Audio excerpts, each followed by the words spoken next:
Okay, ma'am. So, students, mute your mic, please. I'm going to start my lecture, and this is about the types of sampling. So, in the types of sampling, we will often uh, face a non-sampling error. What does a non-sampling error mean? Sometimes there would occur a error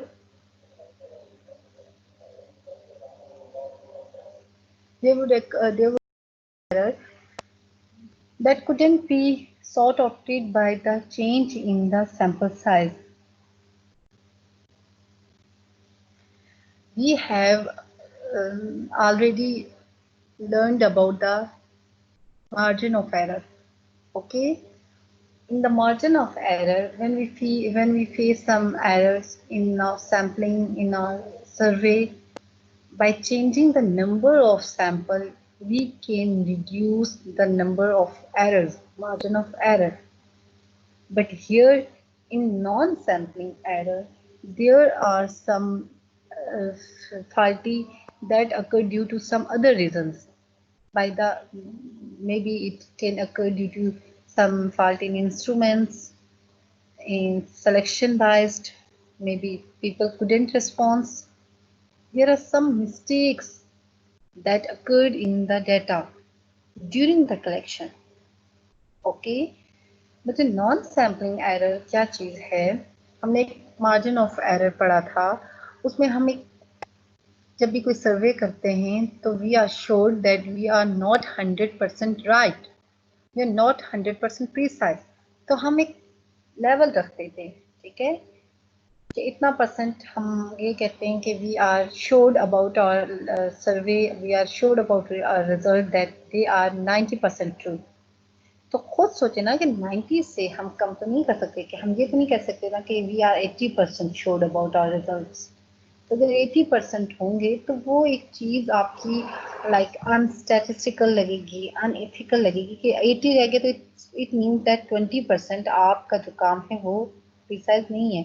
तो एक level दे देते हैं। Mostly स्टैटिशियंस क्या use करते हैं, less than 10%, वो बताते हैं कि लेस देन 10% हमारा वो मार्जिन ऑफ एरर है, ठीक है, वो तो हम खुद बता देते हैं। और वो मैंने लास्ट टाइम आपको बताया था, जैसे कहीं पे हम 90% 95% कॉन्फिडेंस लेवल रखते हैं, कहीं पे हम 90% कॉन्फिडेंस लेवल रखते हैं, तो कहीं पे हम 98% रखते हैं कि we are sured about our result that they are precise about 98%, we are 98% sured about our results. But कहीं पे हम 97 रखते हैं, इट डिपेंड्स ऑन अस, ठीक है, कि हम खुद रखते हैं, ठीक है, कहीं पे 95% 90, लेकिन नॉट लेस देन द 90। वो स्टैटिशियंस को सूटेबल नहीं होता कि भाई 90, आप 90 से भी कम रख रहे हैं तो इट मीन्स आपने इतनी ज़्यादा मिस्टेक्स की हैं। लेकिन एक होता है non sampling error. Non sampling error क्या है कि वो जो एरर है वो ड्यूरिंग कलेक्शन कोई मसला हुआ है, वो आपका सैम्पलिंग साइज इंक्रीज या डिक्रीज करने से मसला हल नहीं होगा। वो कहाँ हुआ है? मे बी आपके इंस्ट्रूमेंट्स में कोई मसला हुआ है, मे बी आपका सिलेक्शन बाइस्ड है, आपने ज़्यादा किसी एक एज ग्रुप को फॉलो कर दिया, किसी एक ही जेंडर को कर दिया, बार बार उसी की रेपिटेशन कर दी, तो आपका जो एरर है वो नॉन सैम्पलिंग एरर आ गया है। मे बी आपका रिस्पॉन्स बाइस्ड है, may be non biased response है, लोग आप पूछ रहे हो, लोग आपको रिस्पॉन्स नहीं कर रहे, मे बी आपके इंस्ट्रूमेंट में कोई गड़बड़ है, मे बी आपकी रिकॉर्डिंग सही नहीं हुई। तो ये कहाँ होता है? ये ड्यूरिंग द कलेक्शन होता है। ये कैसे ठीक नहीं हो सकता? ये आप सैंपल साइज को बढ़ाएं या कम करें तो ये एरर आप कम नहीं कर सकते, ठीक है। अच्छा, फिर आपने क्या करना है इसके लिए, इस सारे चीज़ की कोप अप करने के लिए, इसको अवॉइड करने के लिए, you have to make a well plan survey. Designing आपकी अच्छी होनी चाहिए फॉर द एक्सपेरिमेंट, ठीक है। आपने अगर अपना सर्वे अच्छा बनाना है तो आपकी इसके लिए वेल प्लान डिजाइनिंग होनी चाहिए। आपको ये करना होगा कि आपको पहले चेक करने होंगे कि either your instruments are working और not, people the targeted people are going to respond you or not. Okay, if they are not going to respond, you have to change the place, you have to change। okay, इस घर वाले response नहीं कर रहे, आप साथ वाले घर को टारगेट करें, साथ वाले नहीं कर रहे, इस एरिया में नेक्स्ट डोर वाला टारगेट करेगा, ठीक है। तो आपको साथ साथ स्ट्रेटेजीज अपनानी पड़ती हैं। we have discussed a lot of time about the population and the sample, but now here we will discuss about the sample size, that how could we manage, or how could we select a sample size. Okay, 10,000 लोग हैं तो आप 1000 select करें, जिसमें कहती हूँ बार बार okay Mirpur की population suppose 20 lakh है, तो आपको मैं कह रही हूँ कि आप 10,000 पीपल सेलेक्ट करें। आपको कैसे पता है कि आपने 10,000 लोग सेलेक्ट करने हैं, ठीक है। तो for that we have some specific strategies we have to follow. Okay, suppose हमने सैंपल होता क्या है, हमें पता है कि पॉपुलेशन का पार्ट होता है, it's not the whole population. ये पॉपुलेशन का छोटा सा पार्ट आप लेते हैं, that should be representative of the whole population, और जिसके पास whole population के होना चाहिए। जैसे फॉर एग्जांपल देखिए मैंने कि जब भी सैंपल साइज हम करते हैं, जैसे आप, और जो मैंने आपकी बात की थी कि एक होती है रैंडम सैम्पलिंग, होती है simple random sampling. Random sampling should be random, totally random. आपने उसके पास इक्वल चांसेस आपके क्या हैं कि रो फर्स्ट से अगर आपको मैं सेलेक्ट कर रही हूँ, तो रो फर्स्ट के बाद रो सेकंड को भी चांस मिलना चाहिए कि मैं हूँ, ठीक है, या रो फर्स्ट 2 3 4, तो वहां से इक्वल चांसेस होने चाहिए सबके, मैं किसी को भी पिक कर सकती हूँ। जबकि अगर दूसरी है सिंपल रैंडम सैम्पलिंग है, तो वहां से मैं 1 2 3 4 5 पिक कर सकती हूँ। Okay, come to me. तो क्या हो जाएगा कि आपकी जो रैंडम सैम्पलिंग है, उसको पूरी की पूरी पॉपुलेशन को रिप्रेजेंट करना पड़ता है, ठीक है। मैं अगर आपकी क्लास से उठाऊंगी, गर्ल्स को उठाऊंगी, तो बॉयज़ को पिक नहीं कर रही किसी सैम्पलिंग के लिए, तो फिर मैं कैसे कह सकती हूँ कि मेरी सैम्पलिंग एक गुड सैम्पलिंग है या रैंडम सैम्पलिंग है। I am ignoring the boys, the sample size is not going to represent the whole population। वहाँ पे बॉयज नहीं रिप्रेजेंटेटिव है, एक लड़का भी मैंने नहीं उठाया क्लास से, एंड हाउ कुड आई से कि मेरी सैम्पलिंग जो है वो it's good, it's perfect. So जब भी हमें सैम्पलिंग करनी होगी तो it should be representative of the whole population, ठीक है। फिर मैंने क्या करना है, फॉर एग्जाम्पल यहाँ पे एक एग्जाम्पल दिया आपकी स्लाइड पे कि I am going to, you are going to survey dog owners, ठीक है। आप डॉग ऑनर्स के डिफरेंट ब्रांड के डॉग्स को आप रिप्रेजेंट कर, आप उनका सर्वे करने जा रहे हैं, ठीक है। तो आप पूरे आज़ाद कश्मीर का करें या आप पूरे पाकिस्तान का करें, तो यू कुडंट डू दिस। आप तमाम 1 बाय 1 जाके, सपोज हमारे पास डॉग ओनर्स, ये एक एग्जांपल, क्योंकि जो बुक फॉलो हम करते हैं ये एक यूएसए की बुक है, सो मोस्टली एग्जांपल्स वहाँ की हैं। तो अगर मैं एग्जांपल आपको दे रही हूँ आज़ाद कश्मीर की, या अगर मैं दे रही हूँ तो मोस्टली इस डॉग ओनर्स के बजाय हम कैटल ओनर्स को कर रहे हैं, because we have more cattles as compare to dog. तो हम अगर यहाँ पे कैटल को मैं देखना चाहती हूँ कि हमारे पास कितने स्पीशीज़ हैं यहाँ पे कैटल्स की, तो मैं गेट टू गेट जाके, डोर टू डोर जाके, इट्स इम्पॉसिबल फॉर मी कि मैं तमाम लोगों को करूँ, ठीक है। और मैं पूरे, आप एक एग्जांपल ले लें, जैसे पिछले दिनों ही मैं किसी फार्म के बारे में पढ़ रही थी, डेयरी फार्म के बारे में पढ़ रही थी। तो किसी डेयरी फार्म के बारे में मैं सिंध का पढ़ रही थी, जामशोरो का, कि वहाँ पे एक डेयरी फार्म है जहाँ पे 7,000 उन्होंने रखी है कैटल, ठीक है, different forms of different species. वहाँ नंबर ही मैं बता रही हूँ, नॉट द स्पेशली नंबर आपको बता रही हूँ कि 7,000 नंबर है उनके पास डेयरी फार्म का। तो अब डिफरेंट स्पीशीज होंगी ऑब्वियसली। तो मैं ये एक एग्जांपल दे रही हूँ, अब अगर आप अपनी साइड का देख रहे हैं, आज़ाद कश्मीर में भी हमारे लोग इतने ज़्यादा कैटल फार्मिंग नहीं है, लेकिन अगर जब हम चले जाएँ पंजाब, स्पेशली सदर्न पंजाब चले जाएँ, हम सिंध चले जाएँ, तो वहाँ फार्मिंग काफ़ी ज़्यादा है, डेयरी फार्मिंग काफ़ी ज़्यादा है लोगों की, ठीक है।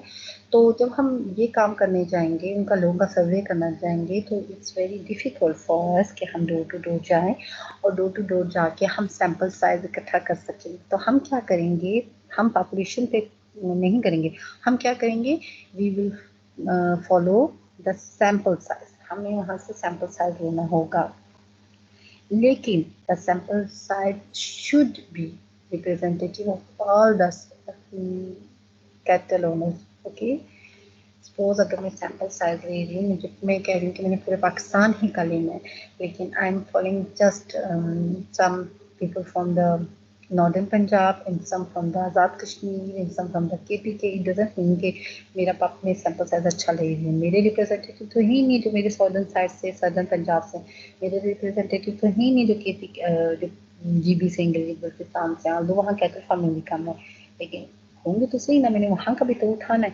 फिर मेरे ही नहीं जो सिंध से हैं, मेरे ही नहीं जो सदर्न पंजाब से हैं, देन हाउ कुड आई से कि मेरी जो सैंपल है सिलेक्शन वो अच्छी है।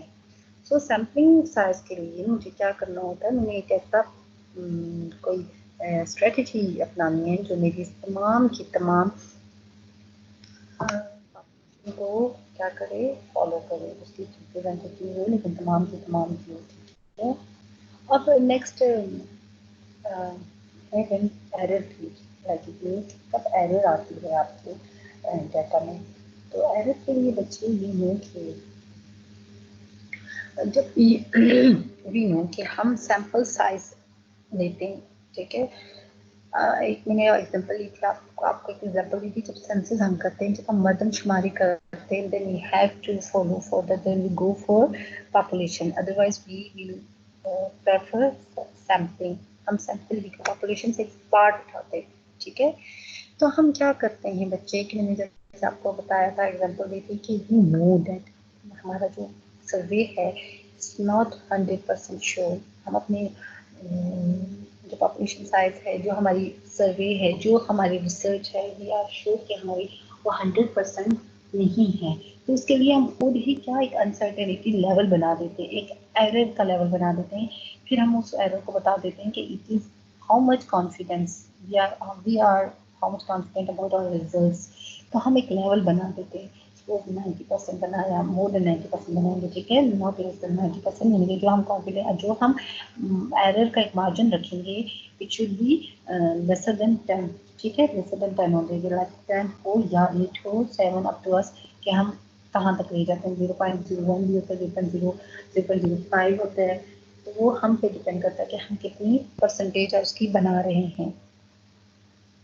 तो इस तरह जब भी हम, और एक और बात है, जब आप किसी पर पॉपुलेशन का एक स्मॉल पोर्शन ले रहे, स्मॉल सैंपल साइज ले रहे, तो ऑब्वियसली वहाँ पे हमारे पास अनसर्टेनिटी आ जाती है, वहाँ पे हमारे पास एरर के चांसेस ज़्यादा हो जाते हैं, ठीक है। सपोज एरर के चांसेस कब आएंगे, एक अमीरपुर का शहर है, शहर में आप इनकम देख रहे हो या आप उसका कोई और देख रहे हो, आपके कोविड के कोई पेशेंट्स को आप हिट कर रहे हो, तो अगर एक ही आप एरिया ले लो, एक ही कॉलोनी ले लो, स्टाफ कॉलोनी ले लो, कहीं से एंट्रेंस से देख लो, कहीं भिंबर साइड की तरफ एग्जिट की तरफ देख लो, तो जब भी आप किसी एक एरिया को आपने फोकस करना है और आपने बहुत ही छोटा लिया है, तो वहां पे अनसर्टेनिटी होगी, ठीक है। आपने जब उसमें डाइवर्सिटी ही नहीं डाल रहे हो और एक साइड डाल रहे हो, तो फिर वहाँ पे बहुत सारे क्वेश्चन आएंगे, नहीं नहीं ये इस तरह नहीं, ऐसे होता था, नहीं ऐसे नहीं, ये इस तरह होना चाहिए, ठीक है। तो वहाँ पे आपकी बहुत सारी अनसर्टेनिटी आ जाती है।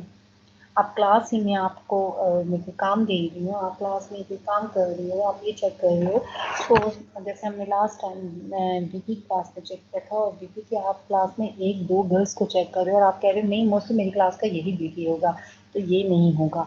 आपकी बच्चे आपने ले लिए, एज की भी वो छोटी स्पोर्ट्स क्लास में भी एज डिफरेंस होता है, सिर्फ आपने फीमेल को हिट किया, बॉयज को नहीं किया, बॉयज का ऑब्वियसली मेल और फीमेल का बीपी के लेवल भी डिफरेंट होता है। तो इस तरह आपका ये क्या है, आपने बाइस्ड कर दिया, आपने और बहुत ही छोटा सैंपल साइज दिया और जिसको आप पूरी की पूरी पॉपुलेशन पे अप्लाई नहीं कर सकते। Sorry student. तो इस तरह ये कहेंगे कि इस तरह हमारे जो पॉपुलेशन, जो हमारी सैंपल सर्वे है, उसमें अनसर्टेनिटी आ रही है, ठीक है। तो for this we have to first ऐसी सिलेक्शन करनी चाहिए जो आपके पूरी पॉपुलेशन को। सो स्टूडेंट्स, हम आपको एक काम दे रहे हैं कि आपने एक यूनिवर्सिटी में जाना है, अपनी क्लास में जाना है, तो आपने वहाँ जाके अपने स्टूडेंट्स को आपने क्या करना है कि स्टूडेंट्स की किसी तरह की कोई डाटा उठाना है, ठीक है।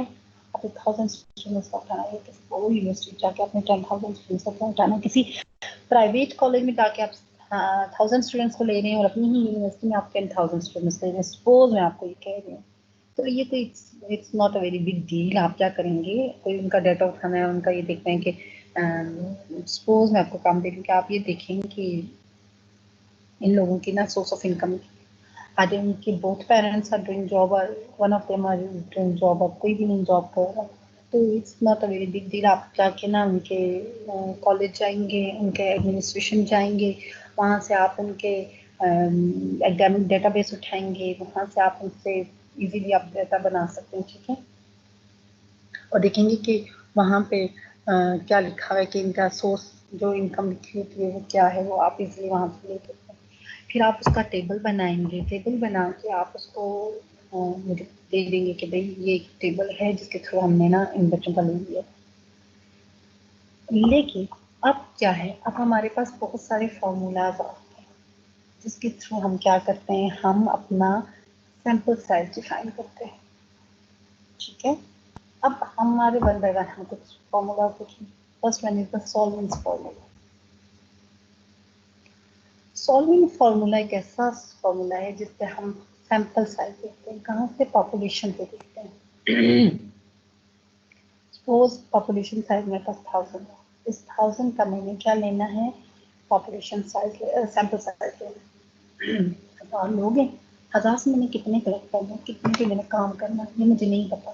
ठीक है, अब मैं क्या करूँ, सैंपल साइज लेना।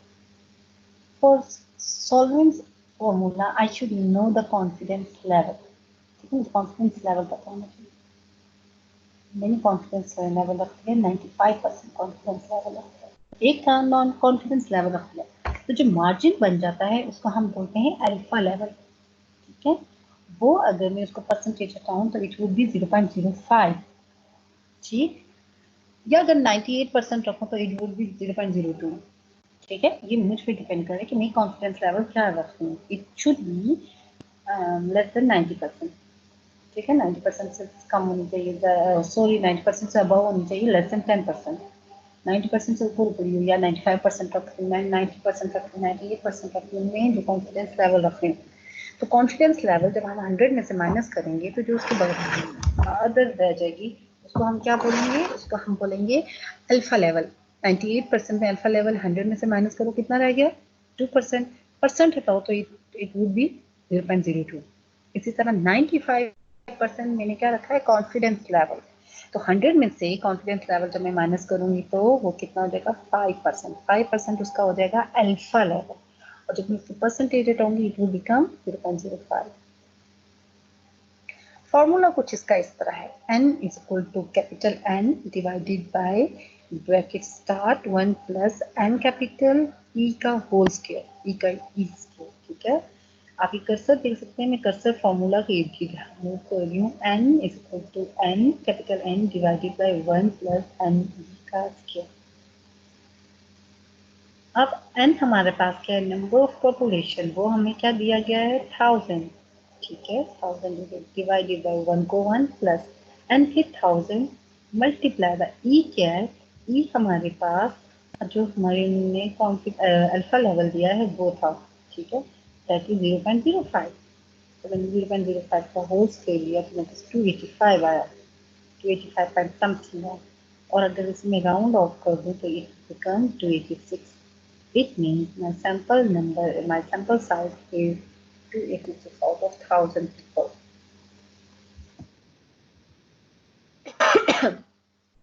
अब मैं आपको आसान लफ्ज़ों में समझाती हूँ। हमने पहला किया है सॉल्विंग फॉर्मूला। ये हमने क्यों किया है, क्योंकि हम सैंपल साइज ले रहे हैं, कहाँ से ले रहे हैं, पॉपुलेशन। ऑब्वियसली हमारे पास कोई ना कोई चीज़ होगी, तो पॉपुलेशन नंबर नहीं होगा हमारे पास तो कॉन्फिडेंस लेवल दिया होगा, कॉन्फिडेंस लेवल नहीं दिया होगा तो कोई और चीज़ दी होगी, कोई ना कोई हिट पॉइंट दिया होगा। मे भी ये दिया होगा कि आपने 50% लोग कवर करने हैं इतने लोगों में से, तो इट्स इजी। 41% लोग कवर करने हैं, इट्स इजी। 20% कोई ना कोई हिट पॉइंट दिया होगा। जब मैं आपको ये कह रही हूँ कि आपने सॉल्वेंट फॉर्मूला को किया करना है, तो सॉल्वेंट फॉर्मूला ये है, n that is the number of sample, capital N is the number of population, it's again the number of population, E is the alpha level. ठीक है, so here I I would like to know this. I am going to find the value of this n. ठीक है, this small n, it means the sample size, while the person have given me the value of this and this is 1000। तो खुद बता दिए कि 1000 people हैं वहाँ पे पॉपुलेशन में, इन 1000 पीपल में से आपने सैंपल साइज उठाना है। तो यहाँ आपकी क्लास भी हो सकती है, आपकी क्लास की स्ट्रेंथ भी हो सकती है, प्लस 1 1 इसी तरह plus and again your number, your population number, E is up to you कि आप क्या नंबर दे रहे हैं। May be it is given in the question और इट्स अप टू यू कि आप क्या उठा रहे हैं। अगर 98 उठा रहे हैं तो अल्फा लेवल 0.02 आ जाएगा, तो यहाँ 0.02 हो जाएगा। और अगर 95% उठा रहे हैं तो इट विल बी 0.05%। ओके 286 आ गया। स्टूडेंट्स माइक ऑन करें, एक दफा मुझे बताएं आप लोग मुझे सुन सकते हैं? माइक ऑन कर दें और मुझे बताएं can you hear me?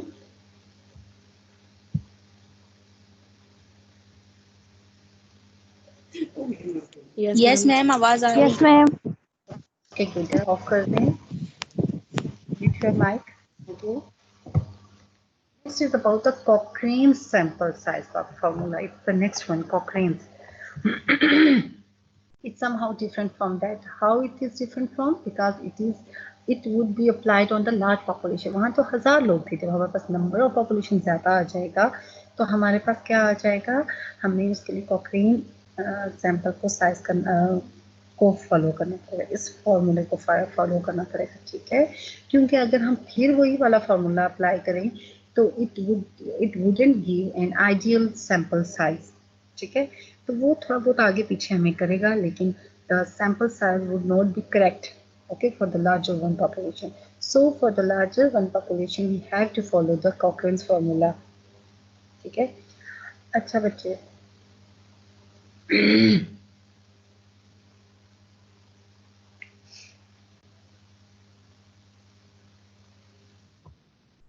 the Cochrane formula is n naught.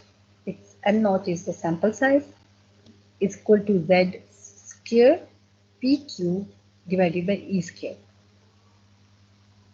It's somehow very new things for you, but don't be panic, don't be depressed.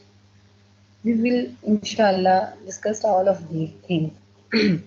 E is again the level of precision, the margin of error, the alpha level. Okay, जो confidence level से बच के जो रह जाता है margin of error, जो आप कहते हैं हाँ हम 90% हमारा काम ठीक है, 10% हम कंफ्यूज हैं, 10% क्या है मार्जिन ऑफ एरर। 98% आप लोग ठीक हैं, लेकिन 100 में से 98 निकालो तो पीछे क्या रह गया 2%। 2% को जब आप परसेंटेज मतलब क्या होता है 100 डिवाइडेड बाई 100, 2 डिवाइडेड बाई 100 तो 0.02 आ जाता है, ठीक है। तो जो 0.02 वैल्यूज आती हैं वो आपका क्या है, level of precision, E square. ये क्या है पी? पी क्यू क्या होता है मोस्टली बच्चे आप लोगों ने पढ़ा होगा, P plus Q equal to 1। तो पी क्यू हमारे पास क्या होती है, पॉपुलेशन, ठीक है। और इसको हम पी पॉपुलेशन को कैसे फाइंड करते हैं, सब proportion of population, not the population, proportion of population. P plus Q mostly क्या होता है 1। अगर आपके पास पी दिया हुआ है तो ठीक है आप क्यू फाइंड कर सकते हैं, and if the question if it's in the question there is a q, you can easily find the value of the p. How? Q is equal to 1 minus p, same for the p, p is equal to 1 minus q, okay। p plus q हमें पता है इसको to 1 होता है, तो यहाँ proportion of the population है, so you can find it q easily or p easily. It depend on you कि क्या दिया हुआ है आपको, p दिया हुआ है। What is the z?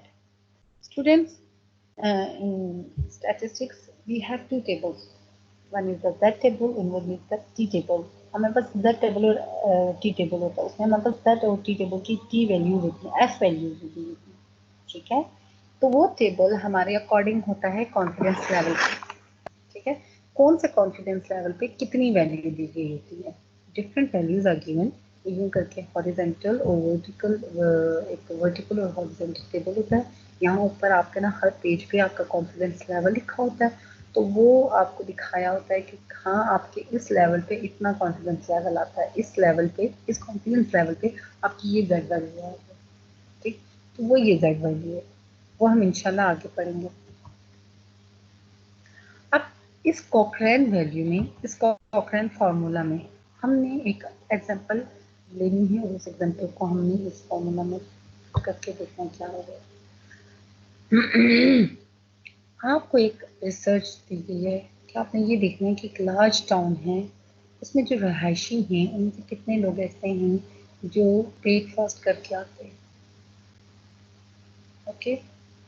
हमारे पास सब उन्होंने क्या कर दिया है कि एक लार्ज पॉपुलेशन, अब हमारे पास इसकी कुछ ज़्यादा इंफॉर्मेशन नहीं है, तो हम ये हाँ एज्यूम करते हैं कि हमारे पास क्या है कि half of their number is going to take the breakfast, half of the population, आधे लोग। यहाँ में पॉपुलेशन नंबर नहीं दिया, ठीक है, सिर्फ इतना बताती है लार्ज टाउन है और आपने ये काम कर लिया। तो मैंने क्या किया, मैंने ये किया कि यहाँ पे एज्यूम कर दिया कि okay half of the population is going to take half population सुबह नाश्ते में मॉर्निंग में नाश्ता लेके आती है, करके आती है। The seal level again, my PC level is 95% confidence. The remaining is 5%. Then I will take its 5% percent down, it will give you 0.005. और यहाँ पे 1.96 क्या वैल्यू है, मैंने जब इस 95% कॉन्फिडेंस लेवल वाले से या अल्फा लेवल 0.05 अल्फा लेवल से जब मैंने जी वैल्यू देखी तो इट इज़ 1.96। ठीक है, मैंने कहाँ से देखी, ये वैल्यू टेबल से देखी। Putting all these values in this table, that is z square pq, तो z square क्या है मेरे पास, z square मैंने वैल्यू कहाँ से निकाली, टेबल से। p value obviously 1 minus this p would become the q, तो 1 minus 0.8 it gives me 0.5, तो मेरे पास 0.5 p 0.5 q divided by e square, तो e square मेरे पास क्या है, e square मेरे पास है 0.05 का होल स्क्वायर। ओके, 0.05 का होल स्क्वायर, तो मेरे पास 385 होंगे। तो मैंने एक रैंडम सैंपल लिया है जो कि 0.385 होंगे। ओके, रिपीट करने सारा। अब मैंने सेकंड वन लिया है Cochran formula. Cochran formula is somehow different from the solvent formula. ये कैसे है कि यहाँ पे पॉपुलेशन साइज बड़ा हो गया, ठीक है। यहाँ पे मेरे पास z स्केयर है, क्योंकि मैंने z टेबल से लेना है, और टेबल में मेरे पास डिफरेंट पेजेस होते हैं, ठीक है। उसमें मेरे पास टेबल बना हुआ है बाकायदा, उसमें मेरे पास ऊपर कॉन्फिडेंस लेवल लिखा होता है। अगर 95 कॉन्फिडेंस लेवल है तो इसका मतलब है इसका अल्फा कितना होगा, 0.05। ये नहीं कि वो 0.05 मैंने कैसे निकाला, मैंने ऐसे निकाला बच्चे कि 100% हुआ ना, 100 माइनस 95, पीछे कितना रह गया 5%। जो मैं 5% को बनाऊंगी 5 divided by 100 it gives me 0.05। इसी तरह 98% का अल्फा लेवल क्या होगा, 0.02। ओके, आपने क्या करना है, आपने ऐसे करना है कि ये मेरी आगे confidence depending on the confidence level मैंने क्या निकाला है, z value, p q value मेरे पास p पॉपुलेशन की प्रोपोर्शन है, ठीक है, it's not the exact population, it's the proportion. Q मेरे पास क्या है, 1 माइनस क्यू, ये 1 minus P equal to Q divided by E square मेरे पास है अल्फा स्क्वायर। सो यहाँ मुझे कहा गया है कि आपने मीरपुर में, मैं आपको कह रही कि आपने मीरपुर में देखें कि कितने बच्चे सुबह नाश्ता करके आ रहे हैं, कितने नहीं करके आ रहे हैं। आपने सपोज किया ठीक है, हमें तो नंबर ही नहीं दिया हुआ, तो इट मीन्स के हाफ करके आ रहे हैं और हाफ नहीं करके आएंगे। तो पी को हमने बना दिया 0.05, ठीक है। इसको मैंने हाफ कर दिया, 1 डिवाइडेड बाय हाफ 0.5, तो ये मैंने कर दिया पी, और इसी पी से मैंने क्यू कैसे निकाला, 1 minus P equal to Q, it becomes 0.05, 0.5 for couple P, 0.5 for Q. अब मैंने 95% जो कॉन्फिडेंस इंटरवल है या 0.05 जो अल्फा लेवल है उसमें V की वैल्यू देखी, तो वो मेरे पास बनी 1.96, ठीक है। वो अब मैंने इस फॉर्मूला में पुट की V square 1.96 multiply by P Q, P में पास 0.5 है और क्यू में पास 0.5 है, डिवाइडेड बाय ई स्क्वायर, तो वो मेरे पास क्या बन गई 385। ओके, अब हमारे पास कुछ ऐसा क्वेश्चन आ जाए जिसको हमने कॉकरेन ही से लेना है, लेकिन हमारे पास कुछ चीजें दें और कुछ चीजें ना दें। क्या दे रहे, कॉन्फिडेंस इंटरवल दे रहे हैं दैट इज 95% और विड्थ दे रहे हैं पॉपुलेशन की 6%, लेकिन हमें ना स्टैंडर्ड डेविएशन से लेनी है। हमें अब स्टैंडर्ड डेविएशन भी इसमें डालना होगा कि स्टैंडर्ड डेविएशन बच्चे हम इंशाल्लाह नेक्स्ट पढ़ेंगे। स्टैंडर्ड डेविएशन होता क्या है, स्प्रेडिंग ऑफ डाटा, तो आपका डाटा मीन से अवे होता है, उसको हम कहते हैं कि वो यहाँ में हमें पता है ओके हमारा स्टैंडर्ड डेविएशन कहते हैं। क्वेश्चन क्या है कि 40% रेजिडेंट हैं किसी एरिया के, उनको कोई तूफान आ गया है, हरिकेन आ गया है, तो how could we find 95% confidence level है, 6% वाइन डिवाइड है, तो आप ये बताएं कि कितने लोग उस हरिकेन से बच सकते हैं, ठीक है। 41% लोग थे वहाँ, हमें कुछ उन्होंने थोड़ी मोटी कुछ चीज़ें इन्होंने हमें दे दी हैं। So for this I am going to divide ZA/2, ठीक है। अब मैंने ZA/2 कर दिया, Z क्या था, कॉन्फिडेंस लेवल, उसको मैंने डिवाइड कर दिया 2 से। 2 से डिवाइड करके मेरे पास वैल्यू आई 0.475, और 0.475 जब मैंने वैल्यू देखी तो वो मुझे उसकी वैल्यू थी 1.96। स्टूडेंट्स, ये ना इसी को मैं आगे स्केयर करूंगी, तो अगर इसको मैं डिवाइड ना भी करूं तो ये कोई रिजल्ट्स अलग से नहीं देगा। Same is for the error. Error कितना था, 6% था, उसको भी मैंने डिवाइड किया तो मुझे मिल गया 0.03। अब मैंने पी वैल्यू और क्यू वैल्यू लेनी है। पी वैल्यू मुझे मिली थी 41%। परसेंट हटाया तो मुझे वर्ड आया 0.41। ये कैसे हटाया, 41% का मतलब, परसेंट का मतलब क्या होता है, 100 डिवाइडेड बाय 100। तो जब इसको मैंने 100 से डिवाइड किया तो इट गिव्स मी 0.41, ठीक है। तो अगर मैं 0.41 मेरे पास पी की वैल्यू है तो क्यू कैसे निकालूंगी, 1 minus P equal to Q. इसका मतलब है मेरे पास पी और क्यू दोनों आ गए। पी और क्यू को मैंने मल्टीप्लाई करना है तो मेरे पास 0.249 आ गया। इस पी को मैंने किसके साथ मल्टीप्लाई करना है, जेड के साथ, जो जेड की मेरे पास वैल्यू थी। तो जेड की वैल्यू मेरे पास यहाँ क्या थी, 1.96। तो इसी 1.96 के साथ मैंने इसको मल्टीप्लाई कर दिया। यहाँ पे मैंने पहले मैंने इन दो को मल्टीप्लाई किया, फिर मैंने जो यहाँ पे हमारे पास फॉर्मूला था ना कि z divided by E square, इसको, ठीक है। तब मैंने क्या किया, यहाँ पे मैंने z को e के साथ डिवाइड कर दिया, तो मेरे पास वैल्यू थी 1.96 डिवाइडेड बाई 0.3। वो कहाँ थी मेरे पास वो यहाँ थी 1.96, z की वैल्यू डिवाइडेड बाई 0.03। तो मैंने डिवाइड करके ऐसा, ठीक है। पास क्या है, मैंने अब इनको स्क्वायर लेना है। क्यों लेना है, क्योंकि ऊपर भी जेड स्क्वायर था, नीचे भी ई स्क्वायर था। जो मेरे पास वैल्यू आई 65, उसको मैंने स्क्वायर रूट लिया। उसका मैंने मतलब स्क्वायर रूट नहीं, सॉरी स्क्वायर किया। स्क्वायर मतलब उसको दो दफे मैंने मल्टीप्लाई किया। मल्टीप्लाई करने से दिया, जब मैंने मल्टीप्लाई किया तो उससे मैंने पी क्यू से तो मल्टीप्लाई नहीं किया था, तो अब मैंने इसको पी क्यू की वैल्यू से मल्टीप्लाई किया तो मेरे पास 1033 निकला। ओके, तो ये सारा वही है, सिर्फ इसमें हमारे पास कुछ चीज़ें दी हुई हैं। सो आपने ना, जब आपको दी हुई हूँ तो आपने कैसे क्या स्ट्रेटेजी अप्लाई करनी, जब आपको नहीं दी होंगी तब आपने क्या स्ट्रेटेजी अप्लाई करनी। ओके, नेक्स्ट अब क्या है, नेक्स्ट अब आपके पास स्टैंडर्ड डेविएशन नोन है, पहले नोन नहीं थी। Now you have a standard deviation given, ठीक है। अब क्वेश्चन क्या, so we want to know the average age of a Florida state college student plus और माइनस 5 इयर्स। क्या कहा है कि फ्लोरिडा के कॉलेज के अपने एवरेज स्टूडेंट की एज फाइंड करनी है और प्लस ऑफ माइनस 5.5 ईयर ऊपर नीचे आपने देखनी, ठीक है। ओके, हम 99% इसमें कॉन्फिडेंस इंटरवल ले रहे हैं और स्टैंडर्ड डेविएशन हमें 2.9 दिया गया है, ठीक है। स्टैंडर्ड डेविएशन 2.9 दिया गया है, कॉन्फिडेंस इंटरवल हमने खुद फाइंड किया है और हमें उन्होंने एक फ्लोरिडा की पॉपुलेशन दे दी है। सेम हमने क्या करना है, हमने Z/A/2 करना है। इंटरवल को हमने, कॉन्फिडेंस इंटरवल को हमने 2 पे डिवाइड कर दिया। हमारे पास कॉन्फिडेंस इंटरवल कितना था, 99, इसको 2 पे डिवाइड कर दिया, हमारे पास 0.49 आया।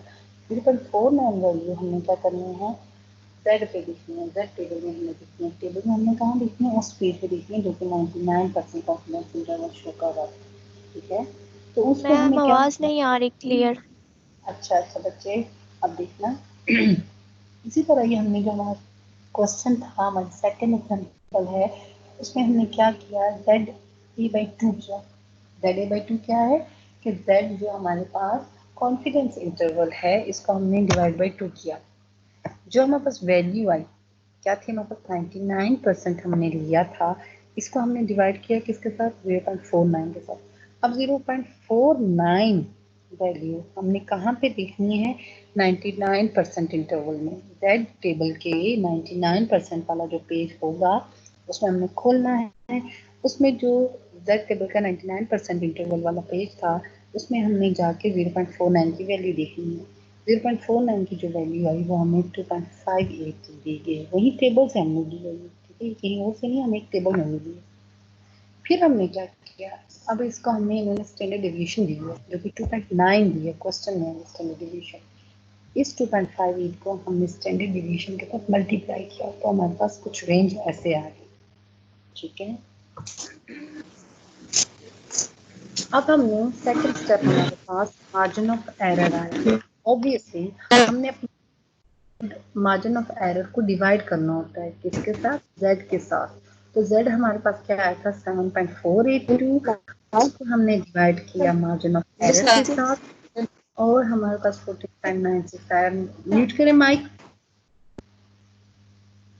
थर्ड स्टेप पे हमारे पास जो वैल्यू आई है, क्योंकि ऊपर z स्क्वायर है नीचे e स्क्वायर है, तो हमने z square divided by e square करना है। तो इसको हमारे पास जो भी वैल्यू आई है इसको हमने स्क्वायर लिया, मतलब स्क्वायर मतलब इसको 2 दफा मल्टीप्लाई। फिर जो बच्चे हमारे पास जो मिला वो हमारे पास 223 आया, यानी कि हमारे पास पॉपुलेशन साइज कितनी आ गई 223। अब यहाँ पे बच्चे, अब हमारे पास यहाँ पे हमने पी क्यू क्यों नहीं फाइंड किया, क्योंकि इन्होंने हमें पॉपुलेशन साइज कुछ भी नहीं दिया था। लेकिन यहाँ पे हमें इन्होंने क्या दिया था, यहाँ पे इन्होंने कॉन्फिडेंस लेवल दे दिया था और यहाँ पे इन्होंने हमें क्या दे दिया था, डेविएशन दे दी थी। इसलिए हमने अपनी जेड स्केल को अपनी स्टैंडर्ड डेविएशन के साथ मल्टीप्लाई कर दिया।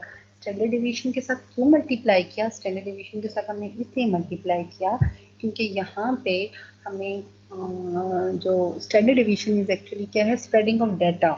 उन्होंने खुद स्टैंडर्ड डेविएशन दे दी थी, हाँ आपके इतनी डेविएट कर रहा है आपका काम, तो पॉपुलेशन नंबर नहीं दिया लेकिन स्टैंडर्ड डेविएशन दिया। तो जो पी क्यू है उसकी जगह हमने क्या डाल दिया, उसकी जगह हमने स्टैंडर्ड डेविएशन डाल दिया। ठीक है स्टूडेंट्स, मैं अब थोड़ा सा आपको यही सारा लेक्चर रिपीट करा देती हूँ। यहाँ हमने जो मेन आज चीज़ पढ़ी है वो हमने 3 चीज़ें पढ़ी हैं।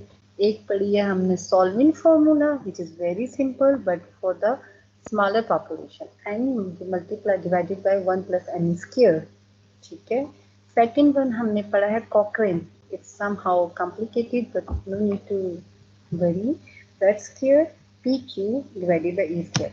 अब हमने यहाँ तो बहुत इजी था, यहाँ पे तो ऑलमोस्ट हमें सब कुछ उन्होंने दिया हुआ था। ठीक है, यहाँ पे इन्होंने हमें पॉपुलेशन नंबर भी दिया था, इसके हमने खुद सेलेक्ट किया तो हमें बस सैंपल साइज आ गया। But here in this case may be हमें पी क्यू ना दें। ठीक है, पी क्यू की जगह एक चीज दे दें, जैसे इन सम केसेस के जब जो ब्रेकफास्ट वाली एग्जाम्पल थी वहाँ पे हमने एज्यूम कर दिया, क्यों, वहाँ हमें उन्होंने कुछ भी नहीं दिया हुआ था। ठीक, ऑब्वियसली कॉन्फिडेंस लेवल हमें खुद देखना होता है, इस कॉन्फिडेंस लेवल की बेस पे हम ये दैट स्केल लेते हैं। ठीक है, for example in this case यहाँ पे हमने खुद सब कुछ देखा। ठीक है, तो यहाँ हमने 1.96 टेबल से लिखा है, लेकिन अब हमने क्या किया, सी को देखते हुए यहाँ पे तो हमारे पास कोई भी एग्जाम्पल नहीं थी, यहाँ पे हमने पॉपुलेशन का साइज भी एज्यूम किया कि हाफ पीपल से हमने यहाँ किया। एक और एग्जाम्पल में जब यहाँ पे हमारे पास उन्होंने 2 चीज़ें दे दी, 41% दे दिए लोग और साथ ही हमें 6% वाइड दे दिया, मतलब 6 पॉइंट वाइड उन्होंने खुद एक ई लेवल दे दिया। ठीक, तो इसको देखते हुए हमने क्या किया कि हमने सबसे पहले अपने कॉन्फिडेंस इंटरवल से हमने जेड स्कोर निकाला, जेड वैल्यू हमारे पास 1.96 आई और फिर दूसरी हमने क्या निकाला, मार्जिन ऑफ एरर निकाला। जब ये 2 चीज़ें निकालें तो ऑब्वियसली इन दो को हमने क्या करना होता है, इसको डिवाइडेड बाय दिस करना है। ठीक है, ऐसे ही ना फॉर्मूले में z divided by E square है, तो सेम इज हियर कि हमारे पास 0.47 डिवाइडेड बाय 0.03 होगा, जो कि हमने यहाँ कर दिया है, यहाँ पे z into divided by 1.96 divided by 0.03। अब हमने क्या किया, अब उन्होंने हमें 0.41% खुद दे दिया। ठीक है, 41% हमें उन्होंने पॉपुलेशन दे दी, तो इस पॉपुलेशन का मतलब क्या है कि ये क्या है पी, तो पी हम निकालते हैं, क्यू हम कैसे निकालेंगे 1 माइनस 0.41, तो परसेंटेज हम हटाते हैं बच्चे, तो मैंने बताया परसेंटेज हटाने का क्या होता है 41 डिवाइडेड बाई 100, तो वो क्या निकलती है हमारी नंबर निकल आ जाता है, फ्रैक्शन निकल आती है। तो इस फ्रैक्शन को हमने यूज किया यहाँ पे 1 माइनस 41.41, तो हमारा जो 59 आ गया, इसका मतलब है पी क्यू आपस में हमने इसका मल्टीप्लाई करने हैं 0.41 मल्टीप्लाई बाय 0.59, तो ये हमारे पास पी क्यू की वैल्यू आ गई। यहाँ पे हमने पी क्यू की वैल्यू जब उन्होंने नहीं दी थी तो हमने ऐसे निकाल दिया। ठीक है, यहाँ पे सॉरी, यहाँ पे तो उन्होंने दी हुई है, तो ऐसे निकाल के हमने इस फॉर्मूले में अब सब कुछ पुट किया और हमारे पास 1000 पीपल आ गए, 1033 पीपल आ गए। लेकिन इन दिस एग्जाम्पल उन्होंने हमें कुछ मोटी मोटी चीजें दी, जैसे 99% confidence interval it's up to us, standard deviation दे दी है पॉपुलेशन की कि आपने इतना परसेंट आपका काम, आपकी जो पॉपुलेशन है वो इतने परसेंट डेविएट कर रही है, इनकी इतना परसेंट नॉर्म स्प्रेड हो रही है, ठीक है। नेक्स्ट वन इन्होंने क्या दे दिया, कॉन्फिडेंस इंटरवल और विड्थ दे दिया। सो अब हमने क्या करनी है, इसी कॉन्फिडेंस इंटरवल से मैंने क्या निकाली है, डिवाइडेड बाई 2 किया, Z/2 मैंने क्या कर दिया, Z स्कोर की वैल्यू निकाली। तो मेरे पास 0.49 आई, तो मैंने इसको 99% कॉन्फिडेंस इंटरवल के पेज पे जाके, ये कहाँ है, Z टेबल पे है, मैंने जाके वहाँ से कॉन्फिडेंस इंटरवल की ये Z स्कोर की वैल्यू निकाली। Z स्कोर की वैल्यू को मैंने किससे मल्टीप्लाई करना होता है, PQ से, बट यहाँ पे इन्होंने मुझे PQ नहीं दिया हुआ, तो मैंने क्या करना है, मुझे जो स्टैंडर्ड डेविएशन दिया है, स्टैंडर्ड डेविएशन किसकी दी है, पॉपुलेशन ही की, ठीक है। उन्होंने मुझे ये कहा है कि आपका जो पॉपुलेशन है वो इतना परसेंट स्टैंडर्ड डेविएट कर रहा है, उनके मीन वैल्यू से इतना वो आगे पीछे हट रहा है, तो इसका मतलब है उन्होंने मुझको हिंट दे दिया है जो कि 2.9 है। तो ये क्या है, 2.9 is actually the number of population, hint जो दी है वो ये दिया है मैंने पॉपुलेशन का। 2.9 से लेके तो मैंने क्या कर दिया, मैंने यहाँ पे ZE और PQ मैंने मल्टीप्लाई कर दिया, PQ मल्टीप्लाई कर दिया, तो इस PQ को मैंने मार्जिन ऑफ एरर से डिवाइड करना, तो मार्जिन ऑफ एरर मुझे क्या दिया है इन्होंने, 2.5% दे दी, तो इसी मार्जिन ऑफ एरर को मैंने 5% एरर के साथ डिवाइड करके मेरे पास 14.96 आया। तो 14.96 का ऑब्वियसली मैंने क्या करना है, स्केयर रूट लेना है, इसके था, जब मैंने इसका इसके लिया तो ये 223 मेरे पास बना, जो क्या हुआ, मेरा पॉपुलेशन नंबर हो गया, ठीक है student. So it's all about today lecture. तो अगर आपको